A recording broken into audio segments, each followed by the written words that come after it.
ಮಾಡಿಸ್ಬೇಕು ಅನ್ನುವಂಥದ್ದೇ ನಮ್ಮ ಒತ್ತಾಯ ಇದೆ. ಮತ್ತೆ ಇದ್ರ ಜೊತೆಯಲ್ಲಿ ನಮ್ಮ ರಾಜ್ಯ ಕಾರ್ಯಾಧ್ಯಕ್ಷರು ಮಾತಾಡ್ತಾರೆ. ನಂತರದಲ್ಲಿ ನಿಮ್ಮ ಪ್ರಶ್ನೆಗೆ ನಾನು ಖಂಡಿತವಾಗಿ ಉತ್ತರ. ರಾಜ್ಯ ಸರ್ಕಾರಕ್ಕೆ ಕಣ್ಣು ಇಲ್ಲ, ಕಿವಿನೂ ಇಲ್ಲ, ಈ ಥರದ ಪರಿಸ್ಥಿತಿ ನಿರ್ಮಾಣ ಆಗಿದೆ. ಹೇಳಂಗಿಲ್ಲ, ಕೇಳಂಗಿಲ್ಲ. ಮತ ಪಡಿಬೇಕಾದ್ರೆ ಸಾರ್ವಜನಿಕರ ಕೈ ಮುಗಿದು ಕಾಲು ಬಿದ್ದು ಹಣ ಎಂಡ ಎಲ್ಲವನ್ನು ಕೊಟ್ಟು ಅಧಿಕಾರಕ್ಕೆ ಬಂದು ಇವ್ರುಗಳಷ್ಟಕ್ಕೆ ಅಧಿಕಾರ ಹಂಚಿಕೆ ಮಾತಾಡ್ಕೊಡೋದು, ನನ್ನ ಶಾಸಕರ ಬಲ, ನನಗಿಷ್ಟು ಶಾಸಕರ ಬಲ ಇದೆ, ನನಗಿಷ್ಟು ಶಾಸಕರ ಬಲ ಇದೆ ಅಂತ ಡೆಲ್ಲಿಗೆ ಪದೇ ಪದೇ ವಿಮಾನದಲ್ಲಿ ಹೋಗ್ತಾ ಇರ್ತಾರೆ. ಯಾರ ದುಡ್ಡು? ಜನರ ತೆರಿಗೆ ಹಣದಲ್ಲಿ ನೀವು ಮಜಾ ಮಾಡ್ಲಿಕ್ಕಲ್ಲ.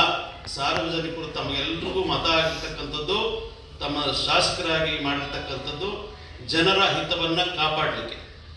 ಪದೇ ಪದೇ ಡೆಲ್ಲಿ ರಾಜಕಾರಣ ಮಾಡೋದಾದ್ರೆ ಅದರಲ್ಲೂ ಹೈಕಮಾಂಡು ಕೂಡ ಕಣ್ಮುಚ್ಚಿ ಕುಳಿತುಕೊಂಡಿದೆ, ಇದನ್ನೆಲ್ಲವನ್ನು ನೋಡ್ತಾ ಇದೆ.